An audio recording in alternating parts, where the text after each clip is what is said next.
The office was buzzing with chatter when a new employee walked in, holding a small folder and a hopeful smile. He looked a little nervous but polite, dressed neatly though not fashionably. He wasn't the kind of person who made an entrance, quiet, calm, the sort you might not notice in a crowd. But from the moment he stepped inside, it was clear not everyone planned to make him feel welcome. He had joined the company as an assistant in the marketing department. It wasn't a big job, but he was grateful for it. After months of searching, this was his chance to start over. He believed that if he worked hard and stayed humble, things would slowly get better. He didn't know that this office would test his patience, his pride, and his kindness in ways he'd never imagined. His supervisor was a woman known for her sharp words and confidence. She had been in the company for years, and everyone respected her skills. Or maybe they just feared her temper. When she first met the new guy, she gave him a quick look from head to toe, and in that instant, her opinion seemed to form. "So you're the new assistant?" she asked, arms crossed. "Yes, ma'am," he said softly. She replied, her tone dry. "Let's see if you can actually keep up." Her words were casual, but they carried a sting. From that day, she treated him like he was beneath her, barking orders, criticizing his work, and finding faults even when there weren't any. The others followed her lead, whispering about how slow he was or how awkward he seemed. It became a silent rule. Nobody took him seriously. Yet every morning he arrived early. He made coffee for the team without being asked, cleaned up the meeting room before anyone else came in, and quietly organized files that others left in a mess. He never complained, even when people ignored his greetings or made him redo reports that weren't his fault. The office became a place where he learned to smile through embarrassment. One afternoon, while preparing a presentation, the supervisor snapped at him again. "Why can't you do anything right?" she said, rolling her eyes. He looked down at the papers in his hands. "I'm sorry. I'll fix it." "You better," she said. "This isn't a school project. Try to act like a professional." The others laughed under their breath. He didn't react, just quietly went back to his desk and redid everything from scratch. Hours later, when the presentation went smoothly, she didn't even thank him.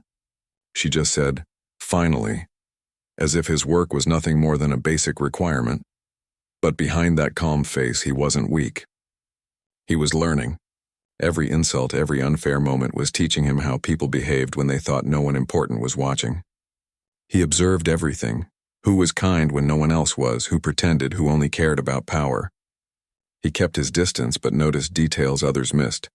At lunch, he often sat alone in the corner, eating quietly while the others chatted loudly across the room. Sometimes he overheard them gossiping about promotions, office politics, and how the supervisor was trying to get noticed by the higher-ups. She wanted to move up fast, and she made sure everyone knew it. She was ambitious, and anyone who got in her way would feel her frustration. Once, she made him stay late after everyone had gone home. She dropped a pile of folders on his desk and said, "These need to be sorted before morning." He looked at the clock. It was already close to 9. "Yes, I'll do it," he said quietly. "Good," she replied. "And make sure there are no mistakes. I won't cover for you if the boss sees anything wrong." He nodded, and she left without another word. That night, as he sat alone in the dim office light, sorting papers and organizing data, he thought about his life. He didn't hate her. He didn't even feel angry. He just wished people understood that everyone was fighting their own silent battles. He was working this job not because it was easy, but because he needed it, to help his family, to rebuild himself. He reminded himself that patience always pays off in ways people can't see at first. The next morning, when the supervisor came in, she saw the pile of folders neatly arranged with labels and notes. She didn't even look impressed. She said. "At least you did one thing right." Still, he smiled. "Thank you," he said softly. That simple thank you seemed to annoy her even more. It was like his politeness reminded her of something she didn't want to feel: guilt. She brushed it off and carried on as if he didn't exist. Days turned into weeks. Whenever there was a small success, she made sure to take credit. Whenever there was a mistake, she made sure to blame him. People started believing she was the reason things worked so well. And he stayed silent through it all, doing his work with the same quiet dedication. But things began to shift slowly. One day, the team was preparing a presentation for a major client. The pressure was high. Everyone was rushing and the supervisor was in charge of the final draft. At the last minute, she realized she had deleted the main slide deck by mistake. The meeting was in an hour and panic filled the office. She shouted at everyone, demanding someone fix it, but no one knew what to do. That's when he stood up and said softly, "I can try to recover it." The supervisor looked at him doubtfully. You think you can fix this?" He nodded. "I'll do my best." She scoffed but didn't have time to argue. "Fine, just hurry up." While the rest of the team watched nervously, he sat at the computer and started working. His fingers moved quickly, typing lines of code and commands no one understood. 10 minutes passed, then 20. The supervisor paced behind him, muttering under her breath. Then suddenly the missing slides appeared on the screen, completely restored. Everyone gasped. But he didn't stop there. He spent another 20 minutes improving the layout, fixing the colors and adding small touches that made it look even better than before. When he was done, he turned the screen toward her and said quietly, "It's ready." The supervisor's mouth fell open for a moment. "You did all that?" "Yes," he said simply. The files were still there, just hidden. She blinked, unsure how to respond. Then, as if nothing had happened, she said, "Good, now go print the handouts. No thank you. No acknowledgement." And when they presented it to the client later that day, she claimed the credit as her own. The client praised her for the impressive presentation, and she smiled proudly. The rest of the team clapped for her. Only he stood silently in the back watching, but this time his calm smile wasn't the same as before. It carried quiet understanding. He knew now that he didn't need her approval to prove his worth. Life had a way of balancing things on its own, and though no one else knew it yet, he had something in motion beyond that small office, something that would soon change everything. After the meeting, as everyone celebrated, the supervisor walked past him and said, "Next time, try to be more useful before the deadline." He nodded politely. "Of course." Her tone was sharp, but she didn't realize that this would be one of the last times she would speak to him that way. That evening, as the lights in the office dimmed, he stayed behind again, finishing the reports no one else wanted to do. Outside the window, the city lights flickered and a soft rain began to fall. He looked out for a moment, thinking about how strange life was, how people could treat others badly just because they thought they had more power. He knew that power never lasted forever. Respect, on the other hand, once earned, could never be taken away. He closed his laptop and gathered his things.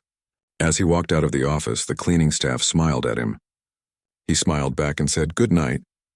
That was who he was, and kind even when kindness wasn't returned. He didn't know it yet, but the tides were already turning. Behind the scenes, the company was changing ownership. New faces were coming, new roles were being decided, and his name, the quiet man no one respected, had been mentioned in meetings far above his supervisor's reach. The world was preparing to surprise her in a way she would never forget. The morning after the big presentation, the office was filled with cheerful chatter. The supervisor walked around proudly, smiling as if she had single-handedly saved the company. Everyone congratulated her, saying how brilliant the presentation was. She accepted all the praise without a blink, even though deep down she knew who had actually fixed everything. But pretending was easier for her pride. He sat quietly at his desk, sipping his tea while finishing some reports. He didn't seem bothered. Not once did he correct anyone or seek credit. He had learned that the truth didn't always need defending. Time had its own way of revealing it. Yet inside him, a small feeling of disappointment lingered. Not anger, just the quiet sadness that comes from being invisible. Later that day, when the team gathered for a short meeting, the supervisor gave out tasks. She made sure to assign him all the repetitive and dull work. "You can handle the data entry," she said, looking down at her tablet.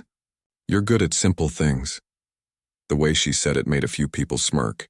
He just nodded. "All right," he said calmly. The rest of the team got creative assignments, ideas for new campaigns, planning for client events, and designing social media posts. He didn't complain. He knew that even small tasks mattered if done well. So while others brainstormed loudly, he quietly entered data, organized files, and checked reports for mistakes. His work was never exciting, but it was always perfect. A week passed, and the company prepared for another important pitch. The client was a major brand that could bring in months of projects, The supervisor wanted to impress everyone again. She worked long hours, but her stress made her temper worse. She shouted more, blamed small errors on others, and became impatient with the quiet man who rarely spoke back. One evening, when the office was nearly empty, she called him into the conference room. "I told you to finalize the budget sheet," she said sharply. "Why isn't it done yet?" He looked at the folder in his hand. "It's ready. I just needed your confirmation before sending it." She snatched the folder from his hand and scanned it quickly. Everything was correct, every figure matched perfectly.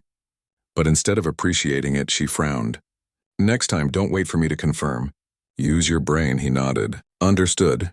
Her frustration wasn't really about the work, and it was about herself. Deep down, she felt something she didn't want to admit: guilt and insecurity.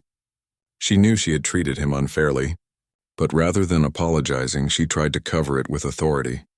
Power, after all, was the only thing that made her feel safe. That night, as he packed his bag, one of the junior employees came to him. "You know, you're too patient," the young man said. "If I were you, I'd have quit long ago," he smiled. "Maybe, but patience teaches more than anger ever will." The younger employee didn't fully understand, but he admired that calmness.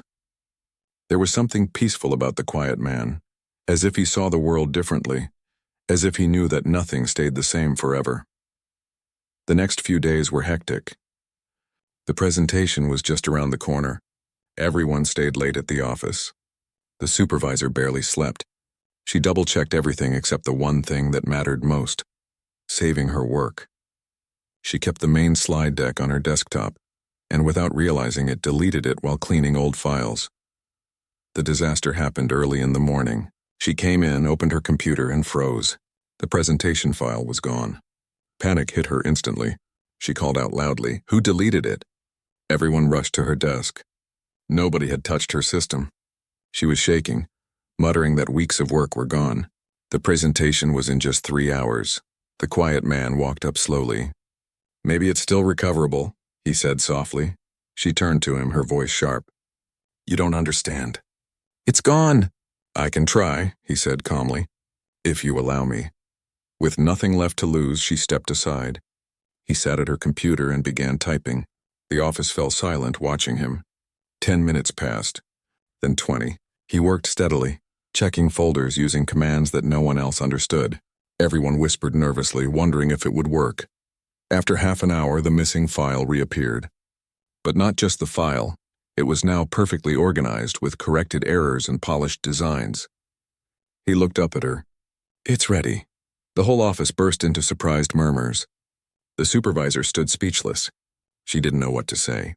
Finally, she muttered, "Good job," then quickly added, "Now print it and prepare the projector." No one said anything, but they all knew who had saved the day. During the presentation, the client loved the work. The supervisor smiled and spoke confidently, pretending she had handled everything. When the meeting ended, everyone congratulated her again. She smiled widely, shaking hands, thanking everyone except him.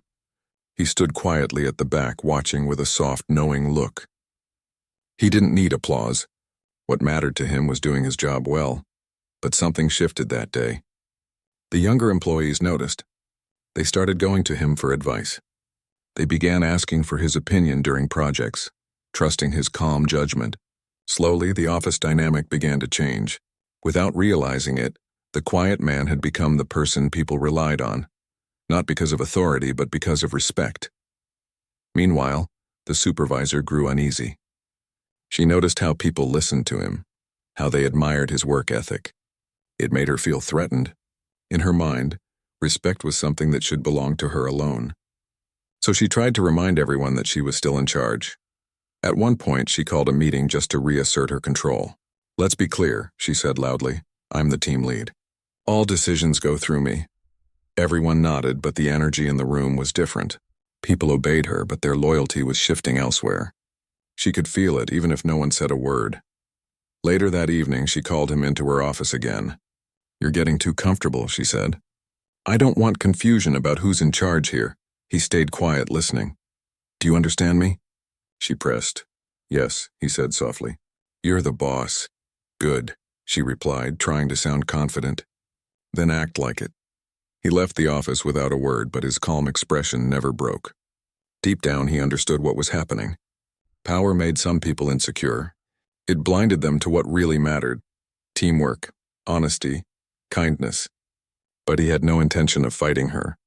He believed that everyone eventually faced the truth they created. As the weeks passed, the company went through changes. The owners announced that they were in talks with a bigger firm for a possible merger. Everyone was curious, some nervous. The supervisor, however, saw it as an opportunity. She dreamed of getting promoted when the new management came in. She began preparing her portfolio, gathering all her achievements, many of which had been his work.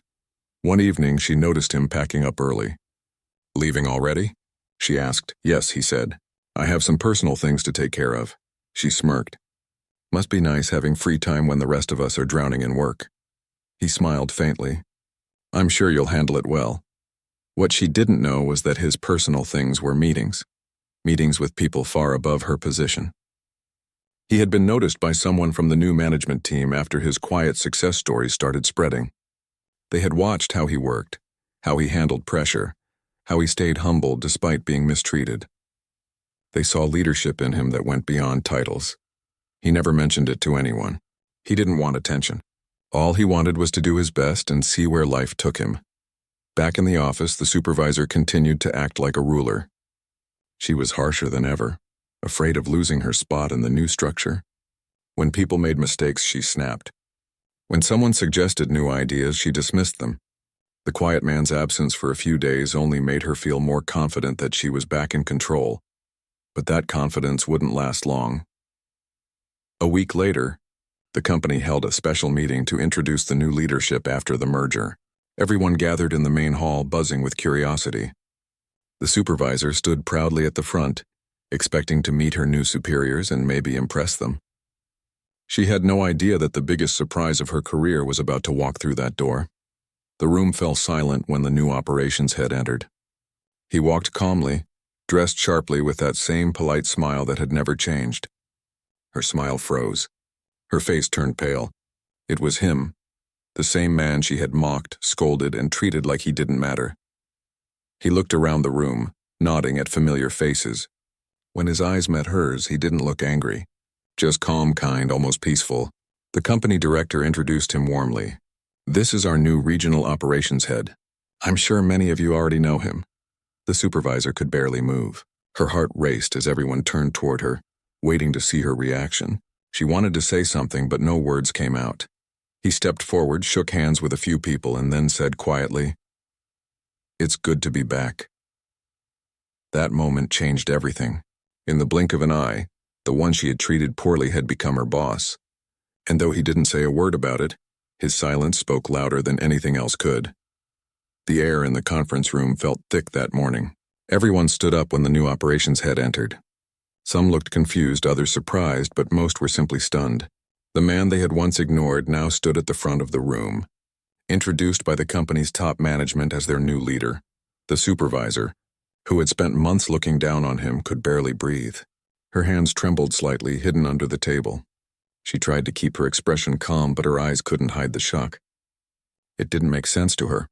How could someone she had treated like an assistant now be the one leading the entire department? He stood before them, composed as always. There was no arrogance in his posture, no prideful smirk. He thanked the directors politely, then turned to the team. His voice was calm, steady, and respectful. "I know this might be unexpected," he said softly, "but I'm grateful for the chance to work with you all again. I've learned a lot here, both good and bad, and I hope we can build something stronger together."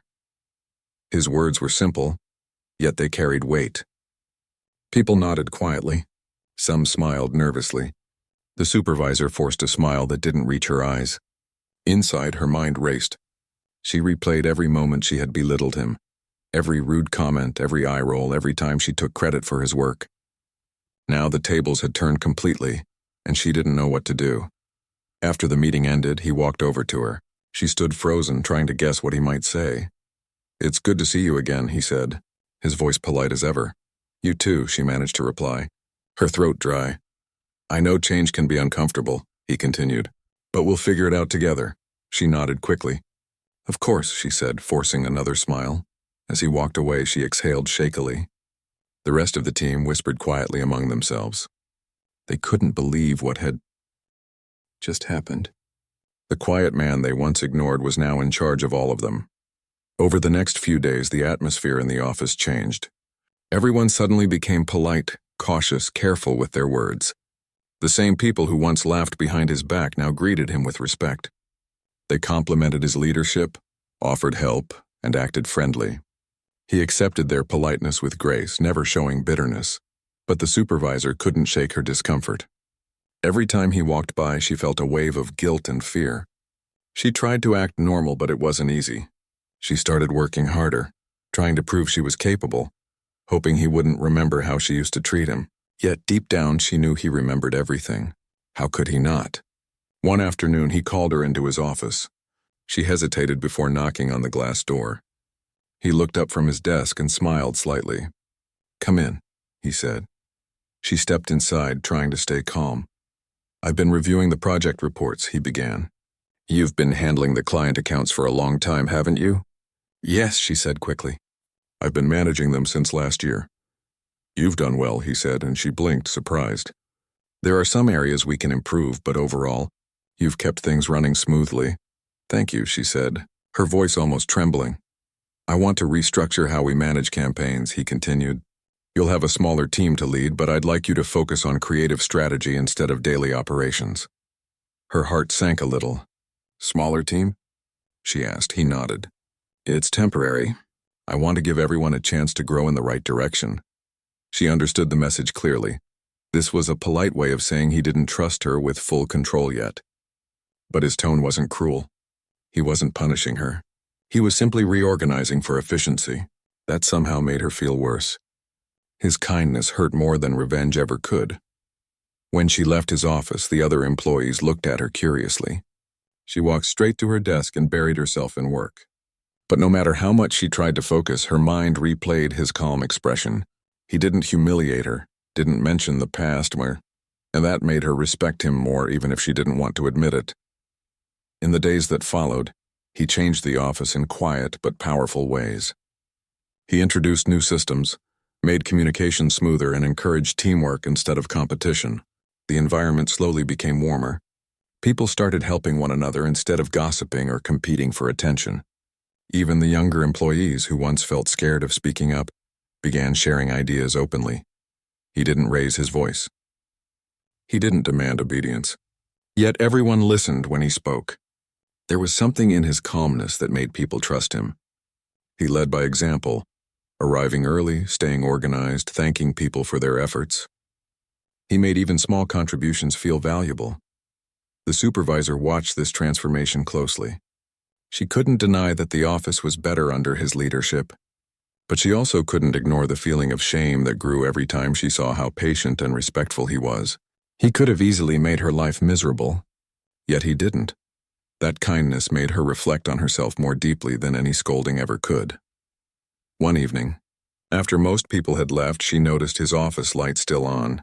Curiosity got the better of her. She walked by quietly and saw him working, not giving orders but reviewing reports and checking others' work, making sure the team's efforts were recognized. He looked tired but peaceful. She realized then that he wasn't the kind of leader who needed to show power. His strength came from humility, from understanding what it felt like to be on the bottom. For the first time, she felt a strange sense of admiration, mixed with regret. The next morning, she approached him nervously. "Do you need help with the reports?" she asked. He looked up and smiled. "That would be nice, thank you." She sat across from him and helped go through the documents. They worked quietly for a while, side by side. It felt strange, to be helping the same man she used to order around. But there was no bitterness in his behavior, no coldness. He treated her just like everyone else. After finishing, he said softly, "You're good at what you do. You just rush sometimes. You don't need to prove yourself anymore. You already belong here." His words caught her off guard. For so long she had chased recognition, fought for control, and competed for respect. But this was the first time in years that someone had said something kind without expecting anything in return. She nodded quietly, unable to speak. When she left his office, she didn't feel embarrassed anymore. She felt motivated. Maybe it wasn't too late to change. Weeks passed and things continued to improve. Clients were happier, deadlines were smoother, and the workplace felt lighter. The supervisor slowly began to change too. She stopped snapping at people. She listened more, encouraged others, and even apologized when she was wrong. The younger employees noticed and started warming up to her again. It was as if the entire office had been given a fresh start. One Friday evening, the company hosted a small gathering to celebrate a successful quarter. Everyone laughed, shared food, and relaxed. The supervisor watched him from across the room as he talked to a group of employees, smiling humbly.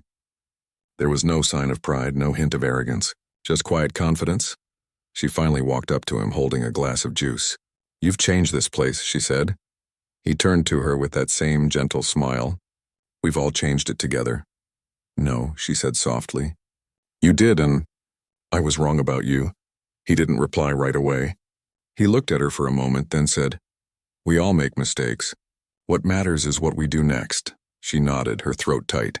"Thank you for not treating me the way I treated you." He smiled kindly. Everyone deserves a chance to grow. That conversation stayed with her long after the night ended. It wasn't dramatic, but it felt like closure. A quiet, honest moment between two people who had learned from the same story in very different ways. From that day forward, she worked harder than ever, not to impress anyone, but to be better than she used to be. She started helping the juniors, mentoring new hires, and showing genuine kindness. She wanted to make sure no one else went through what she once put someone through, and as for him, he never brought up the past. He simply continued leading with patience and respect. In his heart, he knew that the real victory wasn't becoming her boss. The real victory was staying true to himself through it all, proving that kindness could be stronger than pride, and humility could rise higher than arrogance. The story of how the quiet employee became the boss spread quietly through the company. People shared it as a lesson, a reminder that you never really know who someone might become one day. But for him, it wasn't about revenge or recognition. It was about growth, hers, and everyone's around them. Because sometimes life has a way of turning the smallest acts of patience into the greatest moments of justice. Months passed since he took charge of the department, and the changes he brought were becoming clear. The office that once felt heavy with tension and competition was now full of quiet cooperation. People smiled more, helped each other, and worked like a real team. It wasn't perfect, but it was better than it had been in years. He never raised his voice or tried to act like a powerful boss. Instead, he listened, observed, and led with calm confidence. Every morning he walked through the office, greeting everyone by name. He remembered the small things: who was struggling with deadlines, who was new, who had done a good job last week. Those small gestures made a big difference. People respected him not because of his title, but because of his kindness. The supervisor, who once looked down on him, now worked quietly under his leadership. Her arrogance had faded. She was still skilled and hard-working, but she had learned humility. At first, it was difficult for her to adjust. Every time he gave her instructions or feedback, she felt a sting of embarrassment remembering how she had once spoken to him. But he never brought up the past. His professionalism made it impossible for her not to respect him. One morning, during a team meeting, he asked everyone for their ideas on a new client proposal. The room went silent for a moment. In the past, everyone waited for the supervisor to speak first, but now people felt more comfortable sharing. One of the younger designers hesitated, then raised her hand. "What if we focus on a theme that shows people helping each other?" she said nervously. He smiled. "That's a wonderful start. Let's explore that." The supervisor watched the moment quietly. She realized something important. The same people who once sat silently, afraid of being criticized, were now speaking with confidence. It wasn't because they suddenly became braver. It was because their boss made them feel safe. After the meeting, he stayed back to talk to a few team members. The supervisor lingered at her desk, pretending to work while listening from a distance. He encouraged the staff, praised their creativity, and offered small tips without making anyone feel inferior. His leadership was gentle but strong. She couldn't help but feel grateful that she got to learn from him now, even after everything. Later that week, a big opportunity arrived. The company was bidding for a massive client, a project that could define their reputation for years. Everyone was nervous, including him. He assigned roles carefully. "We'll need everyone's full effort," he said. "This isn't just about winning the client. It's about showing what we can do together." The supervisor was in charge of coordinating the creative team. It was a big responsibility, and she wanted to prove she could handle it. For the first time in years, she didn't care about taking credit. She just wanted to do the job well, for the team, for him, and for herself. They worked late nights for a whole week. He stayed with them every evening, sitting at his desk reviewing drafts, answering questions, and helping solve problems. He never once acted above anyone. When someone's computer crashed, he helped fix it. When the printer jammed, he rolled up his sleeves and sorted it out. No task was too small for him. That attitude inspired everyone to give their best. One night, when most of the team had gone home, only he and the supervisor remained. They were reviewing the final proposal together. She noticed how tired he looked, but also how calm he stayed. "You should rest," she said quietly. "You've been here every night this week." He smiled faintly. "So have you." She hesitated, then said, "You know, I used to think being a leader meant showing authority, making people fear you, but I was wrong." He looked at her for a moment, then replied softly, "Fear might make people listen, but it never makes them believe. Respect is something you earn by how you treat people." His words hit her deeply. She nodded slowly. "I wish I had understood that before." He gave her a kind look. "Understanding it now is what matters." The next morning, when the final proposal was ready, he gathered everyone. "You all did an amazing job," he said. "No matter the result, I'm proud of this team." Everyone clapped. It wasn't just a polite gesture. They meant it. For the first time, they truly felt like a family at work. When the company finally presented the proposal to the client, everything went perfectly. The client was impressed not only by the ideas, but also by how well the team worked together. A week later, they received the news. They had won the contract. The office erupted in cheers. People hugged, laughed, and celebrated. It was a victory for everyone. The supervisor stood in the corner smiling. She watched him thank everyone personally. He didn't take any credit for himself. Instead, he said, "This happened because of all of you." That simple sentence made people feel seen and valued. As the celebration died down, the supervisor walked up to him. "Congratulations," she said. He shook his head lightly. "To all of us," he replied. She paused, then said quietly, "You know, you could have made things very hard for me after everything I did to you. But you didn't. I've been thinking about that a lot." He looked at her kindly. "Everyone makes mistakes. What matters is what they learn from them." She nodded. "Still, I just want you to know I'm sorry. Not because you're my boss now, but because I was wrong. I see that clearly now." He gave her a small smile. "Apology accepted. Let's just focus on doing good work together." She smiled back, feeling a weight lift off her shoulders. That was the moment she truly forgave herself. Not because he demanded it, but because he had given her the space to change. In the weeks that followed, the supervisor's attitude continued to evolve. She became more patient, more understanding, and more approachable. The same people who once feared her now respected her for her growth. The quiet man who had once been her subordinate had unknowingly become her greatest teacher. One day, she walked into his office with an idea. "I've been thinking," she began. "We should start a mentorship program, something that helps new employees adjust and grow faster. Maybe we can teach them the values that helped us turn this place around." He leaned back in his chair, genuinely pleased. "That's a great idea," he said. "You should lead it." Her eyes widened. "Me?" "Yes," he said. "You understand better than anyone what it means to change for the better. You'll make a great mentor."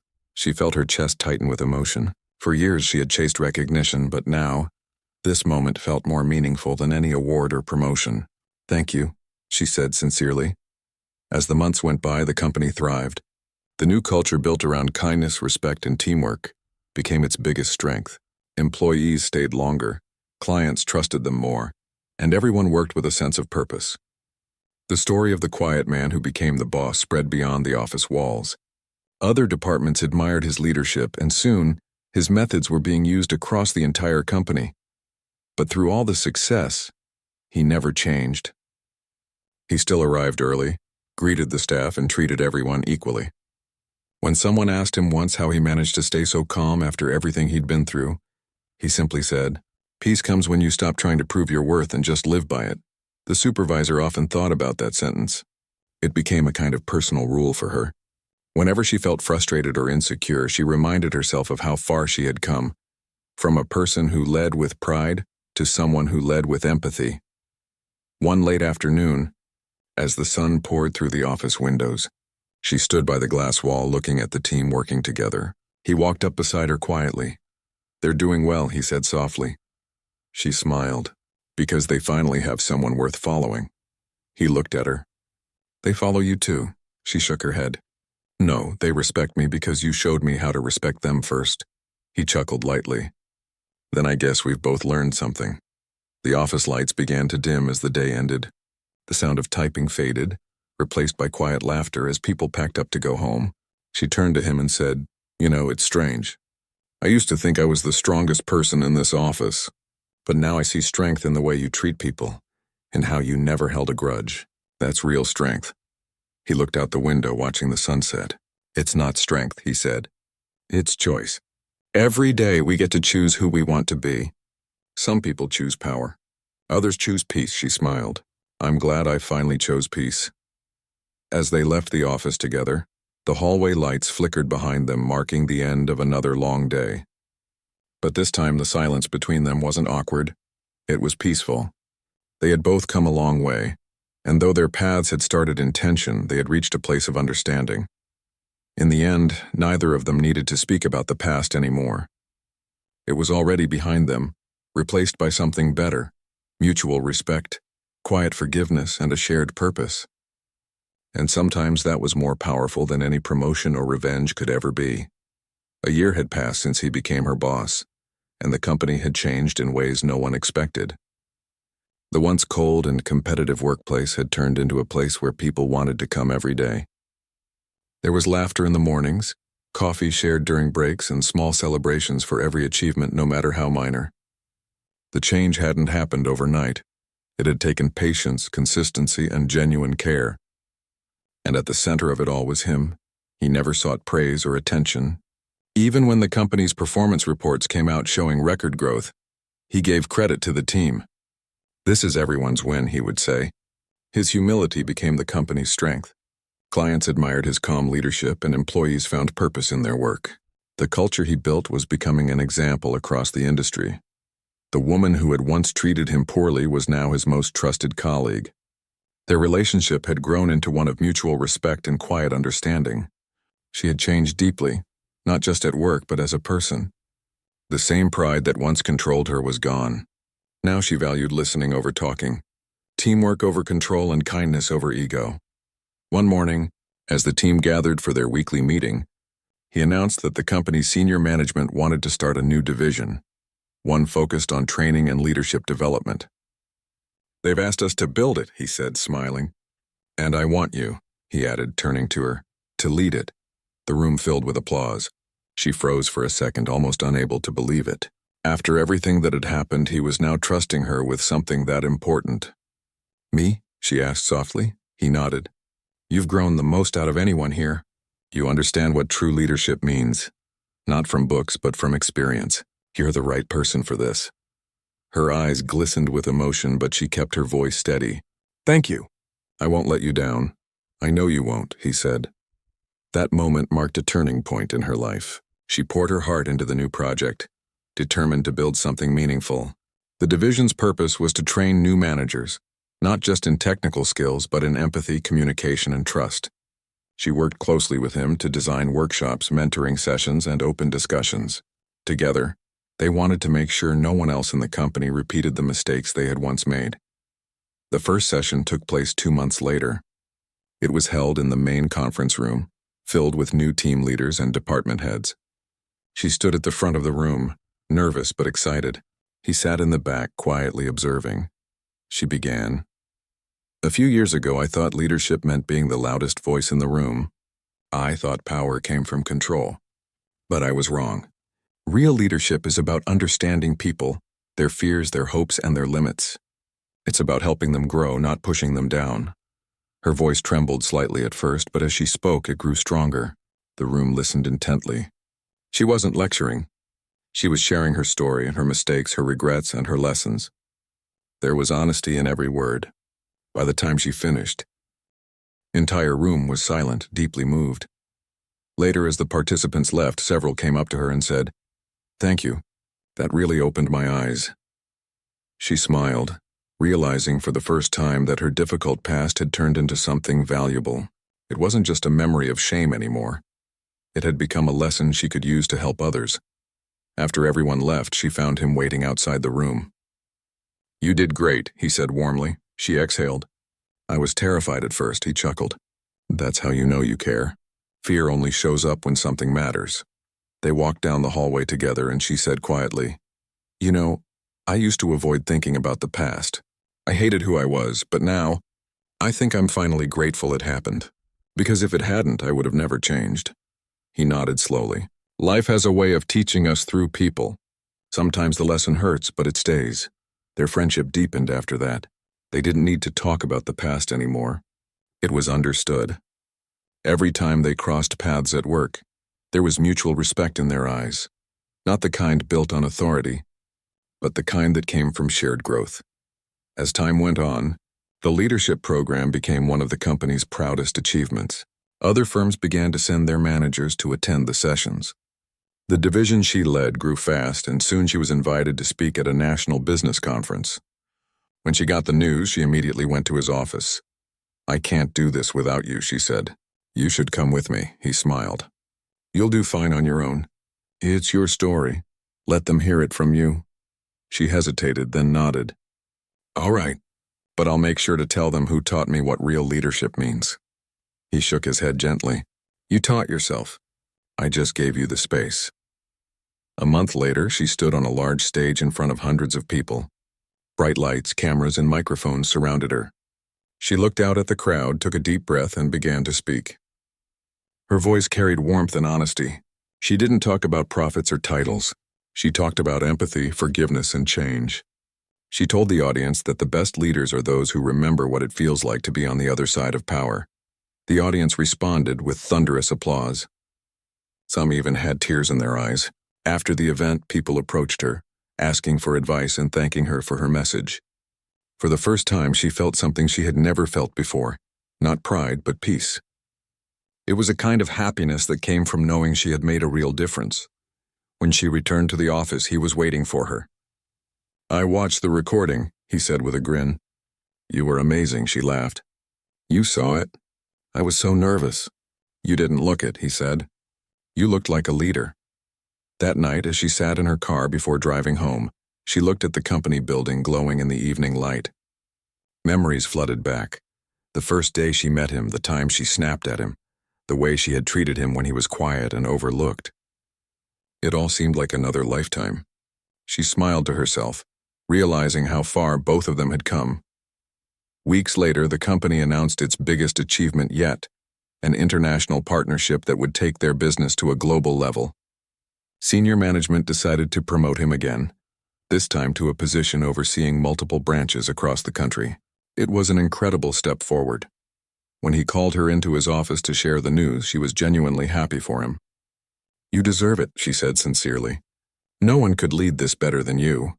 He looked at her thoughtfully. "I want you to take my place here. Lead this office." Her eyes widened. "Me, are you sure?" He nodded. "You've already proven yourself. You've built something strong here. I trust you completely." She tried to speak but couldn't find the right words. Her eyes filled with emotion. "Thank you," she whispered. He smiled. "You earned it." When the official announcement was made, the entire office cheered. People congratulated her, and for once, she didn't feel like she needed to prove anything. She knew she was ready, not because of her title, but because of who she had become. On his last day at the branch, the team threw a small farewell gathering. They laughed, shared stories, and thanked him for everything he'd done. As the evening ended, she walked with him to the elevator. They stood there for a moment in silence. "You know," she said softly, "when I first met you, I never imagined we'd end up here. I thought I was teaching you how things worked. Turns out you were teaching me." He smiled gently. "Life's funny like that. Sometimes the people we underestimate the most end up showing us who we really are." She looked down, her voice warm with emotion. "Thank you for not holding my past against me." He shook his head. "There was never a need. You changed, and that's what matters." As the elevator doors closed, she watched him leave, feeling a strange mix of sadness and pride. He wasn't just her boss anymore. He was a part of her story, the part that taught her how to become a better person. Months later, when she walked through the same office as its new leader, she carried his lessons with her. She led with kindness, listened to her team, and treated everyone with the respect they deserved. Whenever someone new joined the company, she made sure to greet them warmly, remembering how much that had once meant to her. Sometimes late in the evening, she would glance at the framed photo on her desk, the one from the day their team won their first big project. Everyone was smiling, standing side by side. She would smile too, knowing that the best part of her journey wasn't the promotion or the success. It was the transformation of her heart. And somewhere out there, in another branch, he was still doing the same, quietly leading, inspiring, and reminding people that real power isn't about control. It's about grace, forgiveness, and the courage to be kind, even when it's not easy. That was how two people, once divided by pride and misunderstanding, ended up building something lasting. Not just a successful company, but a story about redemption, respect, and second chances. A story that proved sometimes the person you least expect to rise ends up being the one who lifts everyone else higher.